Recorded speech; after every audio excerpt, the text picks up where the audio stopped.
Meus amados irmãos, abramos a palavra do Senhor, do Deus Supremo e Eterno. Na carta de Paulo aos Romanos, nós vamos ler no capítulo 15. Então, Romanos, no capítulo 15, no verso 13. Carta de Paulo aos Romanos, 15 e o verso 13.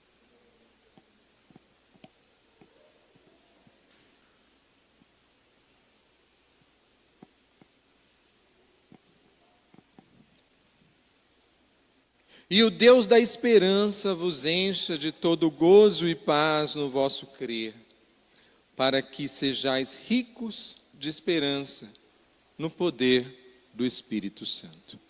Vamos ler juntos, meus irmãos? Leamos.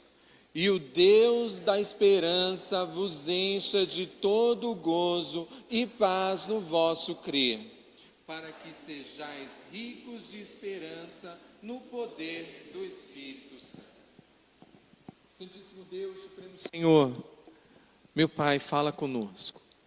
Fala, ó Deus, aos nossos corações, que a sua palavra, ó Deus, que não volta vazia, ela cumpre o seu propósito. Possa cumprir o seu propósito nas nossas almas, na minha vida, na vida de quem entrou aqui. Que saiamos, ó Deus, convictos de que te pertencemos. Tome cativo para si todo e qualquer pensamento contrário ao seu Santo Espírito. Que o Senhor, ó Deus, venha nos tirar as distrações do coração e que neste momento, ó Deus, possamos estar atentos à sua palavra. A sua palavra, ó Deus, que é a verdade, ela é fiel. A sua palavra, ó Deus, que nos consola, conforta, também nos educa, ensina, exorta. A sua palavra, ó Deus, que é eficaz. A sua palavra que é inerrante, poderosa, que o Senhor, ó Deus, derrame ela sobre nós, derrame o seu Santo Espírito agora sobre o seu povo, que ouçamos a sua voz atentamente, em nome de Jesus. Amém. Meus irmãos, nós vivemos uma sociedade extremamente apegada às circunstâncias. Tudo que acontece na nossa vida, na vida de vocês, traz um certo sentido para o momento que nós vivemos, e tudo isso alimenta a sua e a minha esperança. As circunstâncias, ela alimenta a nossa esperança, seja de alguém que se foi, ou seja de alguém que vai vir, seja da porta de emprego que está demorando para abrir, ou da porta de emprego que já está aberta, de alguém que precisa de uma cura, a esperança, ela sempre aparece. Mas olhando para a nossa sociedade, meus irmãos, nós vivemos uma sociedade completamente confusa. Uma sociedade cansada emocionalmente. Gente, como a informação tem sido rápida, não é? Olha, vejam bem, vocês tiveram agora uma aula na escola dominical, onde vocês aprenderam a respeito das mentiras e das verdades de Deus. O pastor derramou uma série de informações domingo passado, agora derramaram uma nova informação, e agora nós estamos ouvindo um sermão. Com certeza todos vocês aí possuem um smartphone, vocês estão fazendo diversos tipos de leituras e participando de grupos e lendo notícias, e além das notícias lendo artigos, ouvindo pregações, ouvindo séries e filmes, e esse montão de informação amontou em nossos cérebros, em nossas mentes, e a gente tem uma sociedade que está cansada emocionalmente. Cansada das lutas, muitas vezes incapaz. Isso eu estava falando aqui do meio cristão, né, meus irmãos? Tenta imaginar o meio não cristão. Tenta imaginar o ímpio, o tanto de sujeira e o tanto de coisa que ele não tem em seu coração, em sua mente, a ponto de ser incapaz de discernir as próprias emoções. E muitos de nós cristãos estamos nesse mesmo caminho, nesse mar de coisas que acontecem na nossa vida. E é engraçado, meus irmãos, que nós ficamos cheios, não é? E esse transbordo, ele dói na alma. Esse transbordo, ele dói no corpo. E muitos de nós esperamos um comprimidinho mágico que retire de nós aquela angústia da alma, aquele peso do coração. Mas sabe o que eu vejo, meus irmãos? Muitos de nós estamos procurando o comprimido mágico para continuarmos intolerantes, para continuarmos irados, continuarmos cheios de vieses dos nossos pensamentos, né? Como somos enviesados, né? As pessoas falam coisas para nós e nós já vamos para aquilo que nós conhecemos, sem analisar as fontes, sem analisar as coisas. Queremos continuar egoístas, cheios de julgamento, amargos, cheios de amargura. Agora, porém, como eu tomei o comprimido, agora eu estou sem angústia, sem sentimento de culpa. E permaneço nesse mundo de desespero. Essa sociedade que vive somente o hoje, meus irmãos, que vive apenas o aqui e agora, a sua esperança, o que se espera, ela é impulsionada pelas circunstâncias. É impulsionada pelo que os outros dizem a respeito da economia. Se a economia está bem, eu estou bem. A economia está andando, está tudo bacaninho, então bem, estou bem. Colocamos esperança no nosso braço, na nossa força. Aguardamos por um líder, um governador que possa milagrosamente mudar as nossas vidas. Vai sentar alguém em algum tipo de trono, vai sentar alguém num governo e amanhã todos nós acordaremos diferentes. Vou conseguir pagar todas as minhas contas, os meus filhos que usavam drogas não usarão mais. E todos os problemas serão resolvidos só com alguém subindo lá no palácio. Outros, por outra vez, meus irmãos, já desacreditaram de tudo. Quantas pessoas céticas nós temos, não é? Desesperadas, né? Sem esperança. Elas não veem esperança em nada. Eu não gosto muito dessa expressão, mas eu vou usá-la. Elas veem o copo meio cheio e eu só olho o lado vazio do copo. Só olho o lado ruim das coisas, olha sempre pelo lado negativo, concluem que não há esperança para a política, não há esperança para este mundo, não há esperança para os jovens, não há esperança para a minha vida. Quando essas pessoas com esse pensamento sentam do nosso lado, até a luz fica mais escura, não é? Uma vida de desesperança, de desespero. Meus irmãos, hoje nós temos um conforto. Toda vez que eu vejo a parte missionária que a nossa irmã Ana traz, me vem à mente que aqui, por mais que nós sejamos perseguidos ideologicamente, nós vivemos uma vida cristã confortável, não é? Um bom ventilador, nós vamos ir para a nossa casa sem ninguém dar um tiro na gente, não é isso? Não seremos sequestrados, não seremos abordados, no máximo nós podemos perder nosso emprego, receber um juiz aí, ou qualquer pessoa nos processar, receber um processo, enfim, né? Mas existe um povo que é perseguido. E eu fico pensando no tempo de Paulo, como não era, meus irmãos. Tenta imaginar que ele foi passado por dentro de um cesto, de um lado para o outro, não é? Olha, se eu fosse para viajar com alguém, eu nunca viajaria com Paulo, porque se viaja com Paulo, o navio afunda, daí vem a serpente e morde sua perna, acho que não é uma boa pessoa para viajar ou para estar junto, mas essa era a vida desse irmão, onde ele chegava tinha alguém querendo matá-lo. Imagina você viver assim, meus irmãos, onde você pisa o pé, alguém quer cortar a sua cabeça, e às vezes até sem falar, não precisava nem falar, ele só a presença, e inclusive era assim, ele era mal visto pelos crentes, e pelos não crentes. Mas diante de todo esse cenário, o apóstolo Paulo aponta para uma viva esperança, aqui em Romanos 15, 13. Meus irmãos, a carta de Paulo aos Romanos, eu trago isso em outro sermão, mas eu vou trazer essa nota aqui também. Ela é uma carta poderosa. Diversos reformadores, eles pediam para outras pessoas lerem a carta de Romanos. Ela foi apelidada durante um tempo de o segundo evangelho, de tão poderosa que ela é. John Wesley e vários outros nomes se apoiavam demais, liam mais de 2, 3, 4, 5 vezes a carta aos Romanos, porque ela tem a síntese, ela é sinteticamente completa a respeito de todo o evangelho. Ela tem a síntese da salvação inteira. É uma carta muito poderosa. E Paulo, firmado na palavra, ele diz que a esperança não é alguma coisa. Ele diz que a esperança não é um profissional da saúde. Ele diz que a esperança não é um cientista, um político habilidoso, um pastor preparado. Meus irmãos, acessamos a internet só para ouvir o pastor A ou B, não vou nem citar nome para não dar ruim, né? Mas, meus irmãos, esse sermão, o sermão do pastor Fábio, por menos habilidade que nós tenhamos que alguns teólogos, fala aos nossos corações, fala às nossas almas. Meus irmãos, a nossa esperança não está num sentimento de segurança baseado na nossa vida financeira, de um bom emprego. Tenho um bom emprego, agora estou seguro. Sabe por quê, meus irmãos? Porque a esperança, ela é um alguém. A esperança é o Deus. Deus é a própria esperança, o Deus da esperança. E aqui em Romanos 13 nós vamos aprender, meus irmãos, que Deus é a fonte de toda e verdadeira esperança. E como ela tem poder para transformar a vida daquele que sabe em quem esperar. Então, se você sabe em quem esperar, a sua vida será transformada. Nós vamos nos apegar somente aqui ao verso 13 de Romanos 15, e o início do verso 13 diz assim: e o Deus da esperança.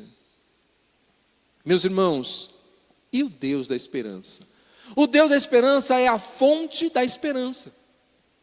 Deus é a fonte da esperança. Em meio aos sofrimentos, em meio a uma situação onde aguardamos uma resposta, onde o coração aflito espera por uma solução, tendemos a pedir a Deus esperança, não é? Deus me dê esperança, né? Muitos oram: Deus me dê forças, Deus guia meus braços. Mas é o seguinte, você conhece esse Deus ao qual você tem ajoelhado, fechado os seus olhos? Vocês notaram que na liturgia nós lemos Isaías 40, 12 a 31. Deus é revelado ali em Isaías 40 como Deus majestoso. Isso é de uma importância extrema para a sua, para a minha vida. Porque Deus pergunta no verso 15: com quem vocês vão me comparar? Com quem vocês vão me comparar? Quando não conhecemos o Deus da esperança, não sabemos como ter esperança, meus irmãos. Deus não dá esperança, Ele é a esperança. Nós temos que estar firmados em Deus. Sabe como Ele é a esperança na nossa vida? Ele nos justificou. Onde nós podemos nos gloriar na esperança, ou nos gloriarmos nessa esperança, é quando Deus nos tornou justos. Meus irmãos, Deus olha para a humanidade caída e só vê culpados. Mas aquele que foi regenerado em Cristo Jesus, salvo em Cristo Jesus, Deus pagou de uma vez por todas as suas dívidas. Quando Deus olha para a Cássia, Ele vê Jesus. Porque se Ele olhar para a Cássia, Ele vê um pecador. Mas uma vez que essa dívida foi paga, uma vez que essa dívida foi retirada, Ele nos justificou, Daniel. E é assim que Deus nos vê. Ele nos vê pessoas justificadas. Meus irmãos, isso nos dá esperança de saber esse caráter de Deus, ao qual Ele mesmo foi lá e cravou de uma vez por todas na cruz, e nos resgatou do império das trevas, e entregou o seu Filho, e esse seu Filho do seu amor morreu, e Ele nos trouxe para o seu reino, e agora nós pertencemos a esse reino. E quando Ele olha para você e olha para mim, Ele vê o seu próprio Filho, porque nós somos justificados. Ele não vê os nossos pecados do passado, do presente ou do futuro. Não estou defendendo aqui, meus irmãos, que nós devemos viver em pecado, mas aqui é a maior prova que nós devemos andar em santidade. Porque esse Deus nos justificou. Esse mesmo Deus se reconciliou. Gente, eu acho incrível quando fala de reconciliação em Romanos e também fala em Coríntios. Porque reconciliação não é assim, ó. Eu pequei contra a minha esposa, certo? Eu pequei. Então ela está lá chateada, eu vou lá e olho nos olhos da minha esposa e me perdoa. Me desculpa porque eu feri você. Mas na história bíblica é o contrário. Deus fez um teste com o homem caiu lá no Éden, arrebentou com toda a humanidade e o universo. E daí o próprio Deus vai lá e se reconcilia comigo. E fala, para tornar justo o que vocês me devem, eu vou pagar o que vocês me devem. Então, meu filho, vamos lá morrer. E é dessa forma que ele se reconciliou. Antes, olha só, a Bíblia diz que nós éramos inimigos de Deus. E agora nós somos reconciliados e somos salvos pelo Deus da nossa esperança. Em Romanos 5,10 diz que essa reconciliação e essa fé é uma esperança. Então quem espera em Deus como uma pessoa que foi reconciliada com Deus. Agora, ser reconciliado, meus irmãos, é viver em paz. Você já viveu num lugar onde não tem paz? Já teve um inimigo? Né? De trabalho é muito comum, não é? Né, Zanza? Sempre tem aquela enfermeira doida, não tem? Que tira a paz. Não é isso? Né? Aquela pessoa que não nos deixa em paz. Aparece muitas vezes, meus irmãos. Nós não lutamos contra carne e sangue, tudo bem? Ali, amamos aquela pessoa, oramos por ela, mas muitas vezes ela se levanta como um inimigo. E não é ruim conviver? Tudo que você fala é do contra. E quando é dentro do nosso lar, aquela perseguição, não é isso? Né? Aqueles ataques, as indiretas, não é ruim? Agora imagina você ser inimigo de Deus. Ou imagina o Criador do universo, que a gente aprendeu lá em Isaías, o Deus majestoso, todo-poderoso. Ele pode fumegar você com um pensamento. Não imagina você ser inimigo desse. Mas não, meus irmãos, Ele é o Deus da paz. Se reconciliar com Deus é viver em paz com Deus. Se reconciliar em Deus é ter paz com Deus. É uma esperança com base na redenção futura. Deus te salvou para um futuro onde você vai viver com Ele. E neste momento, no já e ainda não, eu espero a volta de Cristo. E espero como? Com esperança. A vida nos foi dada na esperança em Cristo, pelo Deus da esperança. O Deus da esperança nos deu a vida. Robson, como que eu aplico isso na minha vida de uma forma prática? Nossa esperança, meus irmãos, não é um otimismo. Não estou dizendo aqui, meus irmãos, né, já viu quando uma pessoa está com bastante problema e ela vem se aconselhar conosco e a gente bate nas costas dela e diz, tudo vai dar certo. Meus irmãos, não é esse otimismo muitas vezes insano, né, que nós sabemos que muitas vezes a pessoa está sofrendo. Tia Conça tem uma nora sofrendo, não é isso, Tia Conça? Não é bater nas costas da Tia Conça e falar, tudo vai dar certo. Não dá certo não, meus irmãos. A pessoa está lá. Ela pode ir a qualquer momento. Nossa esperança não é um otimismo. A nossa esperança é uma confiança no caráter de Deus. Nós cremos que Ele pode mudar a situação para a honra e glória dEle, como Ele pode não mudar a situação para a honra e glória dEle. E de alguma forma Ele vai me ensinar mediante aquela dor, mediante aquela situação. Quando a fonte de esperança está errada, a esperança sempre decepciona. Então, meus irmãos, tenha a fonte de esperança no caráter desse Deus. O Deus que nos justifica, o Deus que se reconcilia com a gente e o Deus que nos dá uma visão do futuro.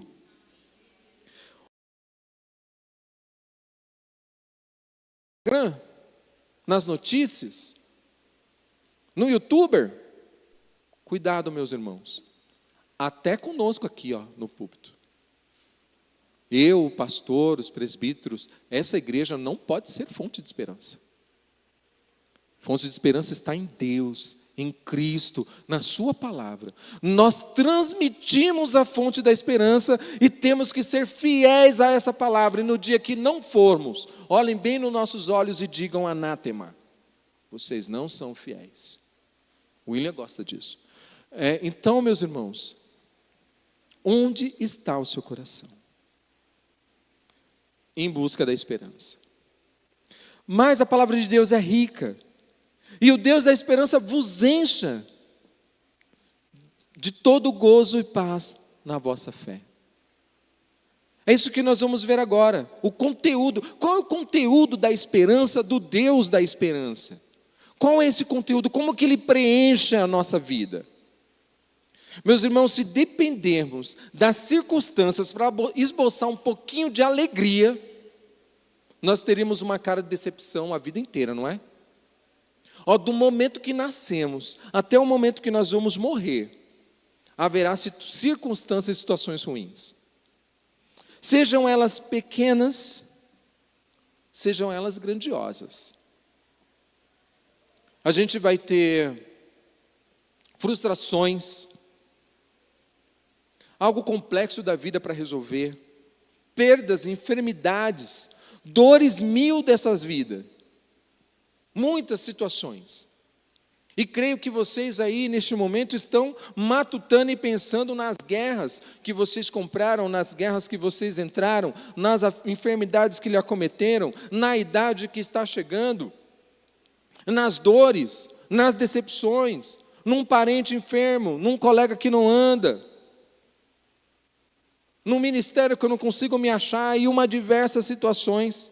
Mas quando apoiamos a nossa vida naquele que é a esperança, temos uma alegria profunda. Olha só que paradoxo estranho, que não depende das circunstâncias. E aqui está a chave dessa parte, do Deus que nos enche de esperança, que faz a esperança transbordar. Paulo disse que aprendeu a estar contente em toda circunstância, a ponto de dizer, tudo posso naquele que me fortalece. Mas sabe por que Paulo disse isso? Se Deus é o Deus da esperança, se Ele está conectado em Deus, Ele está em Cristo, então Ele tem esperança, Ele aprendeu a viver contente, tendo pouco, tendo muito, tendo nada, ou abastado, Ele aprendeu a estar contente. Meus irmãos, não podemos esperar nada desta vida, o que nós temos que dizer é, bendiga, ó minha alma, ao Senhor. E tudo que há em mim, bendiga o seu santo nome, porque é Deus que nos enche de uma alegria profunda, pois ela não é de momento, é uma esperança que nasce do alto, que nasce do Pai das luzes, que nasce do Deus Todo-Poderoso. Se apoiar em Deus é permitir com que Ele te dê paz. Meus irmãos, em meio muitas vezes um mar revolto, situações muito difíceis, como é bom a gente estar em paz conosco e com Deus, não é isso? Aquele que se reconciliou conosco e nos justificou, Ele enche o nosso coração de paz, mesmo quando as circunstâncias são desfavoráveis, mesmo quando você está remando contra a maré, mesmo em lágrimas ou até mesmo em luto. Muitas vezes estaremos enlutados, mas Deus, Ele traz uma alegria indizível, porque ela se apoia nele.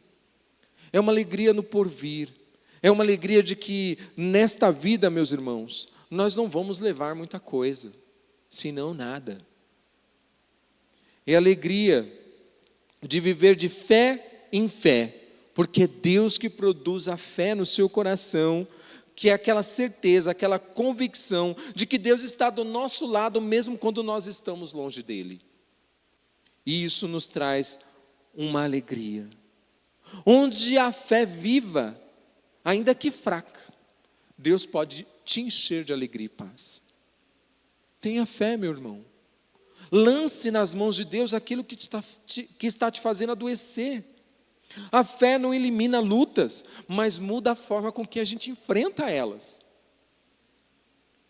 Enfrentar, meus irmãos, a dor, o luto, a enfermidade, apoiados em Deus, mesmo que com lágrimas, mesmo que muitas vezes sem forças, mas apoiados em Deus, muda a forma com que nós enxergamos o mundo. Já não é mais com desespero, mas com esperança. Com esperança que se aquela circunstância não mudar, lá no porvir, eu terei uma nova vida. Eu terei uma vida diferente. Que num dado momento, o general que é Cristo, pode estar pisando neste mundo de volta na sua volta, levando para si a sua igreja. E também a fé, meus irmãos, do milagre de Deus, que Deus pode mudar a circunstância, que Deus pode mudar a maré. Essa esperança não é ruim. Não é ruim esperar uma cura milagrosa.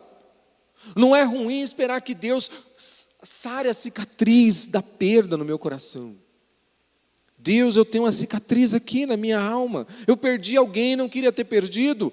Que o Senhor cure essa cicatriz. O Deus da esperança, meus irmãos, cura. Ele cura as nossas dores. Ele cura os nossos corações. Ele cura as nossas almas. É um Deus que nos sara. É um Deus que nos prepara para o porvir. É o Deus Todo-Poderoso, ao qual você tem em quem se apoiar. Meus amados irmãos, essa esperança, ela tem um resultado. Ela tem um resultado na minha e na sua vida. Para que sejais ricos de esperança no poder do Santo Espírito. Meus irmãos, o mundo que nós vivemos, ele é marcado pelo desespero. A ansiedade, o esvaziamento do sentido. Meus irmãos, eu sei que a ansiedade, ela é um transtorno, mas ela também é pecado. Ela pode se tornar um transtorno, algo descontrolado, mas ela também é um pecado. Nós vivemos uma cultura sem Cristo que tenta explicar toda a dor apenas por categorias humanas, retirando a dimensão espiritual do sofrimento. Nós vemos aí, meus irmãos, tem um transtorno hoje, autoridades, TOD, opositor, né? TOD, transtorno opositor, esqueci o D, mas eu vou lembrar. Não entendi. Isso aí, é transtorno opositor às autoridades. Meus irmãos, eu entendo que uma criança possa sofrer disso. Entendo porque eu estudei isso. Mas por trás disso, meus irmãos, tem pecado. Tem omissão de pais. Imagina o seu filho nascer opositor à autoridade. E isso ser diagnosticado como uma doença. Né? Eu falo aqui com uma voz mais calma, porque eu entendo que realmente possa existir. Mas tem pecado por trás disso. Se você for hoje num psiquiatra, num psicólogo e dizer que não consegue se socializar e falar que tem alguma questão para ouvir som, você é autista G1. Meus irmãos, tem algum problema com esse diagnóstico? E eu sei o que é ser autista. Eu sei o que é um autista. Até mesmo G1. Mas será que todo mundo agora que não consegue estar junto de outra pessoa? Será que todos são? TDAH então, meus irmãos, TDAH virou desculpa. E eu sei que o TDAH, quem é TDAH, nasce TDAH. Ele nasce com transtorno. E não é uma vida fácil, uma vida de esquecimentos, uma vida de dificuldade. Não é uma vida fácil. Agora, todo mundo que demonstra qualquer tipo de displicência, TDAH, estão confundindo displicência com TDAH. E isso já está sendo discutido no meio médico, né? Esse volume de diagnósticos. Mas a impressão que a gente tem é que parece que a sociedade ela quer empurrar, meus irmãos, um diagnóstico para o pecado. Porque mesmo a pessoa que passa por uma enfermidade desse tipo, psicológica, ela pode sim lutar. Aqui em 2 Coríntios 4,16 diz assim: mesmo que o nosso homem exterior se corrompa, o interior se renova dia após dia. Mesmo que eu adoeça, meus irmãos, a idade chega e o Alzheimer está perto. Tireoide, né, dona Cássia? Tireoide traz um problemão, não é isso? A tireoide não funcionou, dói. E causa sim ansiedade, causa esquecimento e várias outras coisas que precisam ser tratadas. Mas será que não devemos esperar em Deus? Mas será que não devemos nos apoiar em Deus? Mas será que eu não posso lutar contra aquilo que me faz pecar e abandonar aquilo que me faz pecar? Será que eu não posso pedir a Deus a sua força para que o homem interior se renove dia após dia em Cristo Jesus? É isso que a palavra está ensinando. Se o mal lhe acometeu, meus amados irmãos, lute dia após dia para que o seu homem interior se encontre diante de Deus são. Por mais que o seu homem exterior esteja corrompendo, esteja adoecendo. Muitos de nós, meus irmãos, talvez não vai fugir da palpitação. Talvez não vai conseguir fugir do formigamento na ponta dos dedos ou no braço. Talvez não vai conseguir fugir da boca seca, dos olhos tremendo. Mas se você se apoiar em Cristo, Ele vai te fortalecer, para que você possa passar por essa onda que faz adoecer o seu corpo. Só não permita, meus irmãos, que nenhum desses males seja algo que nasceu na sua alma. Porque muitas pessoas estão sofrendo, tendo esses diagnósticos, porque nasceu isso na alma delas, nasceu isso no coração delas. Meus irmãos, os nossos pecados fazem envelhecer os nossos ossos, e a gente sofre com isso. A gente sofre com isso. Dando um testemunho pessoal aqui, meus irmãos. Houve um dado momento da minha vida que eu lidava com uma pessoa de trabalho. E só de ouvir o nome do indivíduo, eu sentia assim, a mão tremer, os olhos, aumentava, o coração batia mais rápido. E eu não tinha desejo contra nenhum, não era desejo contra a pessoa, né? Porque tem gente que faz isso, tem desejo de matar a pessoa. Eu não tinha isso não, era só o psicossomático. Daí, meus irmãos, eu comecei a me envolver com aconselhamento bíblico. E quais são as primeiras coisas que são confrontadas no aconselhamento bíblico? Raiz de amargura, quando a gente enaltece o pecado, quando a gente vê o problema no outro, e eu fui sendo confrontado. E eu descobri que aquela pessoa não tinha problema nenhum, quem tinha problema era eu, porque ela nem sabia que eu passava mal, né?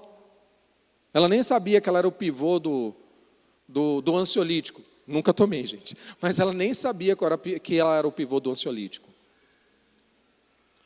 Meus irmãos, uma vez que eu entendi isso, eu fiz um negócio chamado autoconfrontação. E eu perguntei para Deus, por que Deus eu faço isso? E Ele falou, você faz isso porque você carrega amargura no seu coração. Perdoa um indivíduo e libera ele, nem sabe disso. Meus irmãos, eu fiz isso. Hoje eu vejo essa pessoa, ouço essa pessoa, falo com essa pessoa, não sinto nada, meus irmãos. Eu poderia ter ido no psicólogo, no psiquiatra, poderia ter ido em vários lugares, ter tomado diversos remédios para isso ou para aquilo, e não ter sentido nada. E continuar com aquele desejo de nunca estar perto daquela pessoa. Mas quando eu entendi que eu tenho que conviver com as pessoas da forma que elas são, e que elas são uma criatura feita por Deus, e que elas precisam de Deus, elas precisam do Evangelho, e que o problema está em mim, então mudou. Meus irmãos, eu sou um procrastinador nato. Para que fazer hoje se eu posso fazer depois de amanhã? Não é? Fui lá estudar para entender o que é isso. Por que eu procrastino tanto? Deus falou, olhando nos meus olhos, porque você é orgulhoso. Procrastinação é orgulho. Eu acredito que eu posso fazer tudo muito rápido. E naquilo que eu sou bom, então, meus irmãos, eu deixo para o último minuto, porque eu faço em 10 minutos. Isso é pecado. Deus me mostrou que eu poderia fazer coisas muito melhor daquelas minhas entregas, se eu pudesse simplesmente, tão simplesmente, abandonar o meu orgulho. E na autoconfrontação saiu que eu sou orgulhoso. Você é orgulhoso, você acha que porque você é bom naquilo que você faz, você pode deixar tudo para mais tarde. Você é orgulhoso porque você escolhe o que você quer fazer. Eu não vou fazer isso porque isso é chato, vou fazer isso que é mais legal, né? Que é a máxima do procrastinador. Vai estudar procrastinação lá pela internet para vocês verem o que é. É uma disposição mental onde a pessoa não tem culpa de nada. Né? Eles vão dar 10 mil passos para você vencer a procrastinação. Meus irmãos, para largar isso, eu tive que deixar de ser orgulhoso. Eu parei de escolher as atividades. Comecei a me antecipar. Coloquei no caderninho, né? No caderninho digital. E vou anotando, e tenho minhas coisas todas anotadas. Tento no máximo possível não deixar nada para a última hora. Imposto de renda era no último minuto. 23 horas e 59, estava lá eu tentando mandar um imposto de renda junto com os outros milhões de brasileiros. Vergonhoso, não é, meus irmãos, como cristão?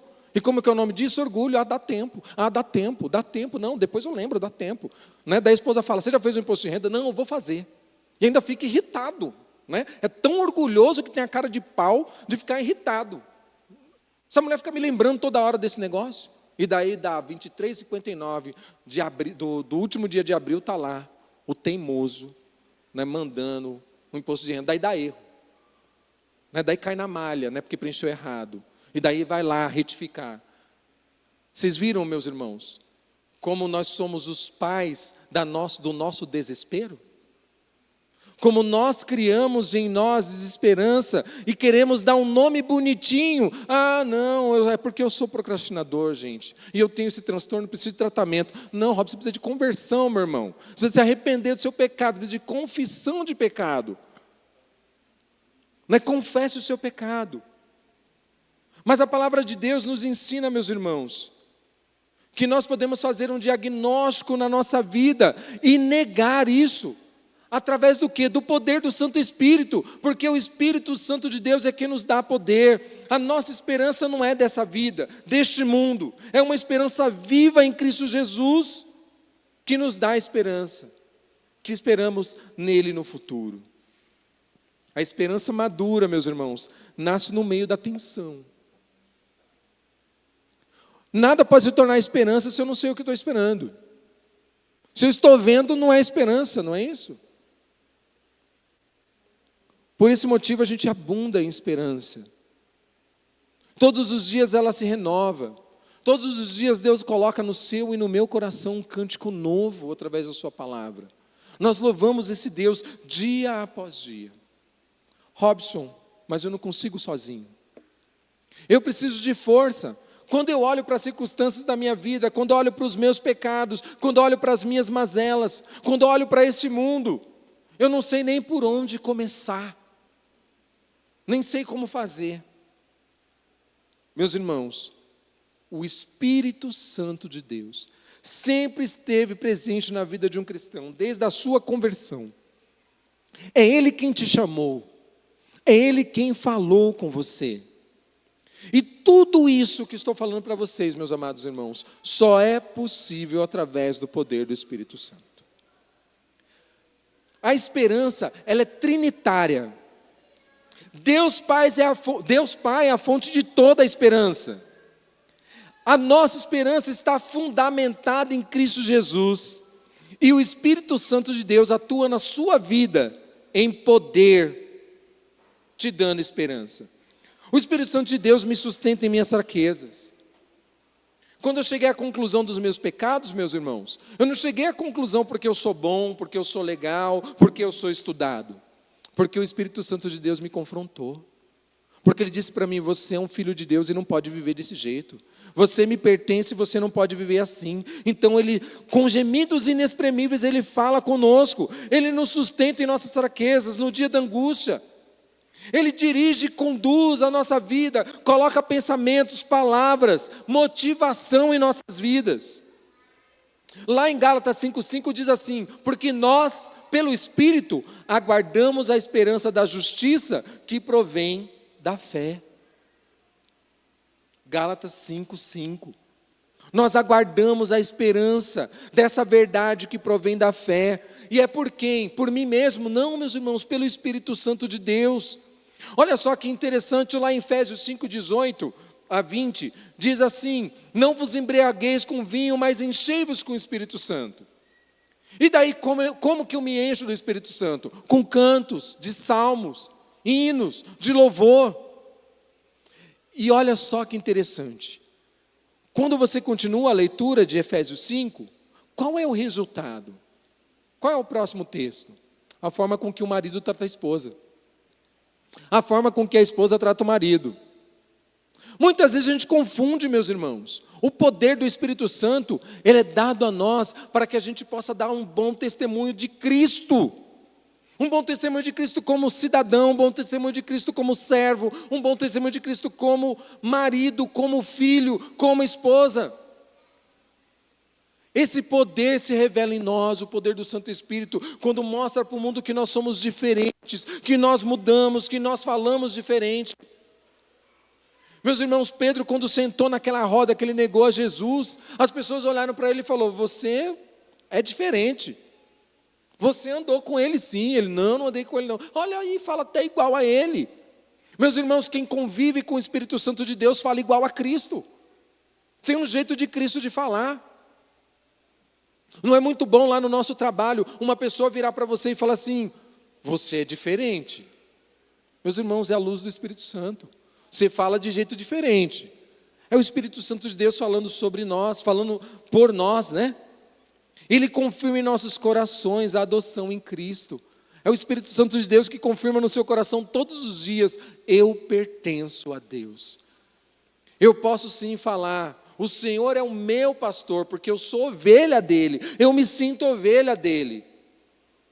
E nos faz perseverar. Só no poder do Espírito Santo, restaurador e renovador, conseguimos continuar essa caminhada em meio a todas as difíceis circunstâncias. Meus irmãos, vamos aplicar isso nas nossas vidas? Os cristãos não são livres de sofrimento, mas são livres do desespero. Vocês não terão desesperança se vocês estiverem em Cristo. Uma igreja rica em esperança se torna testemunho vivo no mundo. Que essa igreja aqui possa ser um exemplo de esperança.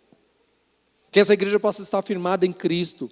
Que essa igreja possa ter o poder do Espírito Santo. Que as pessoas que entrem aqui possam sentir o poder do Espírito Santo. Possam ver pessoas cheias do Espírito Santo. Quando faltam palavras e forças e clareza, o Espírito continua operando. Meus irmãos, muitas vezes nos some as palavras. No meio de uma circunstância difícil, não sabemos nem como agir. Mas o Espírito Santo de Deus nos traz clareza, ilumina nossa mente, nossa alma. A esperança não depende da nossa capacidade, mas do poder do Espírito. Não há o que você faça com o seu braço que vai trazer nova esperança. Mas quando nos apoiamos no Espírito Santo de Deus, aí sim temos esperança. Nossa esperança não é otimismo, ela está firmada no caráter de Deus. Quando a fonte de esperança está errada, nós nos decepcionamos. Deus nos enche de gozo, paz pela fé. A fé não é limitada somente nas lutas, mas ela muda a forma de enfrentarmos. Mesmo em meio à dor, às lágrimas, Deus sustenta a nossa alma. A esperança cristã depende do Deus da esperança. Que vocês, igreja, possam estar firmados no Deus da esperança. Que o Deus da esperança possa abençoar a semana de vocês. Que o Deus da esperança possa abençoar esse dia. Que o Deus da esperança possa trazer uma gota de fé, ao qual vai mudar a circunstância que você está vivendo hoje. Que hoje você possa, meu irmão, colocar diante de Deus aquilo que está trazendo desespero. E falar: Deus, de hoje em diante, eu confio no Senhor, no seu braço, na sua força e no seu poder. Vamos orar, meus irmãos. Pai amado, Deus supremo, Deus querido, obrigado porque o Senhor é a viva esperança. Obrigado, meu Deus, porque podemos nos apoiar na cruz de Cristo. Meu Deus, que nós possamos ter a noção da largura, da profundidade, da altura desse sacrifício e deste amor. Desse amor que foi pago na cruz. Daquele que confirma em nossos corações o seu poder e a sua graça. Que cada um aqui, ó Deus, seja fortificado hoje no seu poder, através do seu Santo Espírito, para que possam esperar no porvir, na volta do seu Filho, para que possa, Deus, arrumar uma saída, uma solução para o problema que aflige o coração.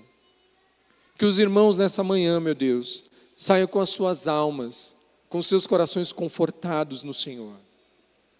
Que todos possam se apoiar no Senhor, que todos possam estar diante do Senhor em verdade de espírito. Possam ser verdadeiros adoradores. Fortaleça a sua igreja, fortaleça o seu povo. E muito obrigado por tudo, em nome de Jesus. Amém.